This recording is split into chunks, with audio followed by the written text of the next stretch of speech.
Hey guys, what's up? It's Samantha, and today I am going to be memory keeping the week of January 10th through the 16th, and I am using this really beautiful winter mermaid kit from Scribble Prints Co. I believe it was a mystery kit in 2020, and then I also pulled in lots of silver foil and this really beautiful Simply Gilded washi for the bottom washi.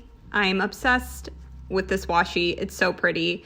And it just worked so well with this kit. So I am thrilled about my washi and foil choices. And honestly, this kit is so pretty. I've been saving it for quite a while, and I wanted to do it justice. It worked. It worked so beautifully. I did find, though, that because the colors in the headers were so light, I needed to white out the headers underneath, which I haven't had to pull out my whiteout for a spread in so long, but just for like the lightest blue and the white color. So I did that so it wasn't, pink showing through.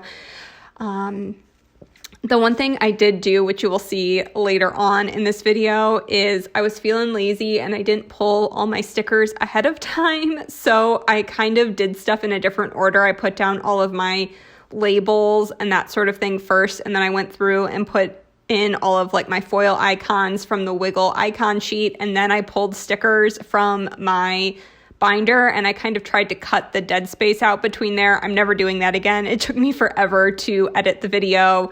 That was my mistake. Like a few minutes of laziness ended up making editing take way longer. So not doing that again. Learned my lesson, but if it's in a slightly different order in this video, that's why.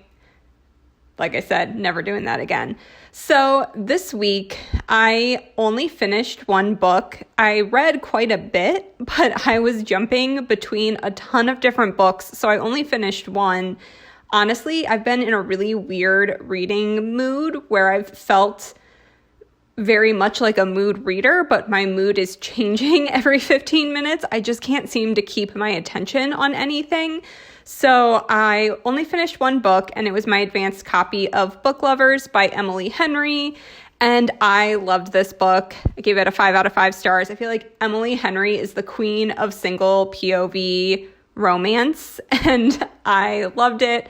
I loved the main character. She is a literary agent, and she is cutthroat and has been like, she's very much a reader, and it's very much a bookish romance, which I think I mentioned last week when I was talking about the roughest draft. There's like 5 or 6 big name, traditionally published romance books coming out this year that have to do with the bookish world, publishing, bookstores, that sort of thing. It's just a weird trend I'm seeing in adult romance. So this is my second bookish romance back to back, and it was just really like lovely.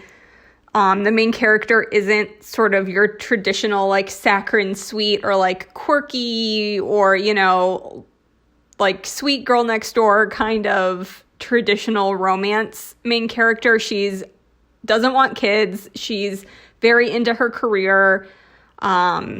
She's just like, she knows what she wants and she's going for it. And her, like, the love interest is also in publishing, and they are both very snarky and sarcastic. And I really loved the banter between the two characters. I'm blanking on the female lead's name, begins with an N, and I can't remember what it is now.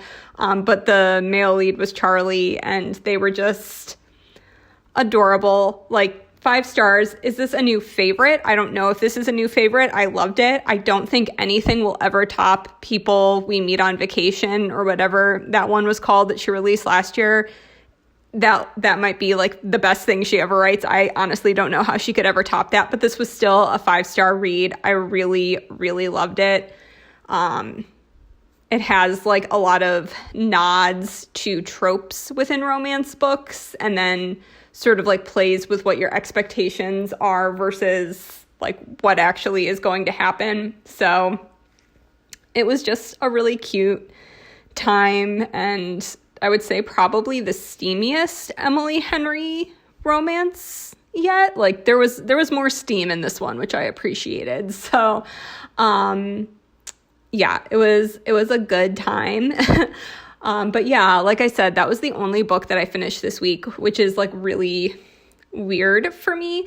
So I thought that I would talk about my sort of goals and plans for 2022 on this channel, and also kind of touch on my reading goals. So I really only have 2 goals for my channel this year. The first one is to obviously get back to my weekly plan with me's, which I am doing. And I would like to eventually get to a point where I am posting my videos on the same day at the same time every week. That would be ideal. I did that for many years, fell off that horse, need to get back on. And I also want the structure in my life again when it comes to making content and knowing when things are due, so to speak. So that is my first goal. And then my second goal is to get to a point where I am making a bookish video once a week as well. This might take me a few weeks or months to get up to the point where I have a video going up every week.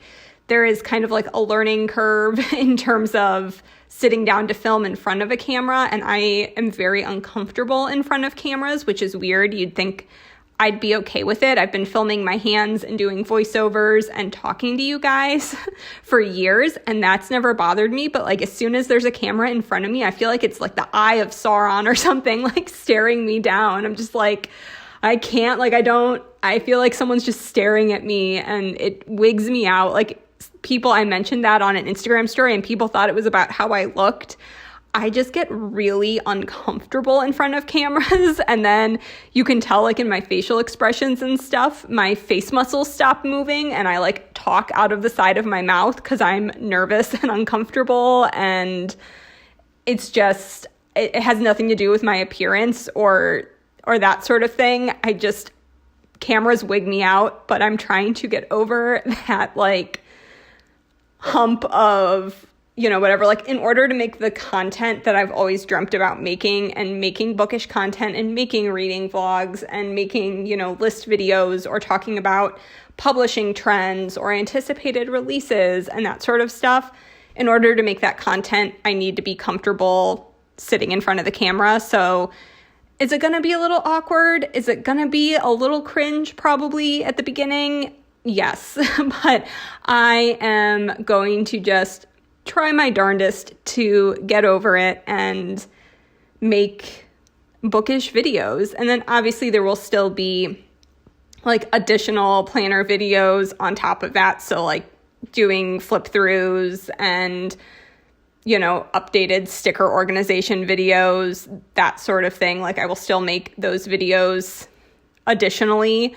But my goal is to have my plan with me go up probably, I'm thinking like Tuesday or Wednesday, and then have a bookish video go up like Friday or Saturday or something like that. That would be my ideal schedule thing. That way I could film like in front of a camera while Joe is at work during the week and have time to edit it and that sort of stuff.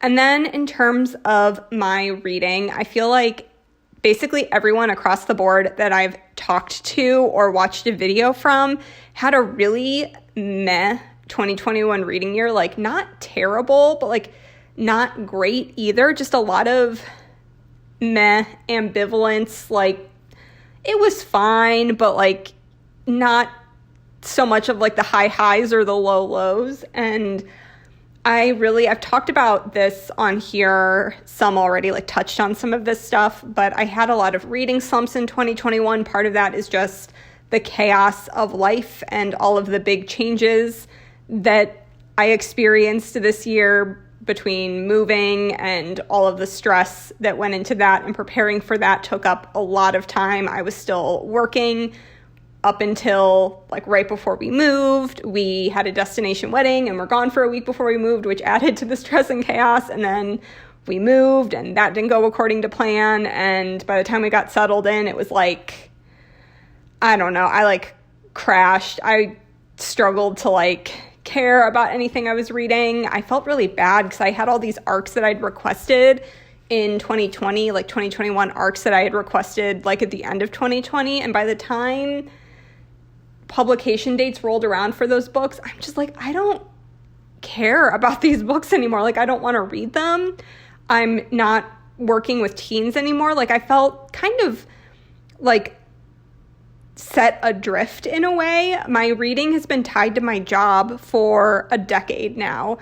I started my MLIS. I mean, I've worked in libraries since 2008 or 2009, but I started my MLIS knowing I wanted to work with teens specifically in 2013. So for the last 9 years, all of my reading has been around the fact that I was either studying to become a teen librarian or working as a teen librarian and needing to stay up to date on YA titles and reading YA titles to be able to recommend and do book talks and having book clubs and all that kind of stuff. And so for the first time ever, like, obviously I would pick up, adult fantasy or, an adult romance here and there, but probably over 50% of my reading was driven by my job and needing to read to be better at my job. And all of a sudden, it's like the first time I am able to pick 100% of the books that like every month just for me. And so it has been a very strange experience as someone whose job was to give book recommendations to people. I feel like I no longer know how to pick books for myself. And it's just very strange. Like, I feel disconnected. I have to rediscover my tastes. So kind of my more qualitative reading goal for 2021 is to discover or like rediscover my tastes as an adult reader. I just don't really know what they are.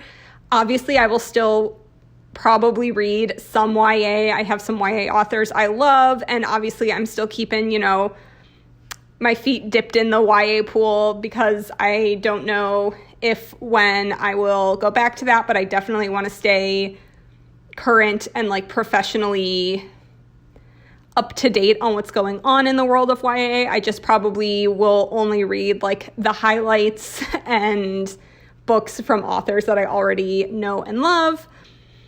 But I'm just really kind of wanting to explore more, like figure out what my adult sci-fi tastes are. I'm definitely craving more adult romance. That's just something that I've really been enjoying picking up and kind of diving a little bit deeper into adult contemporary romance.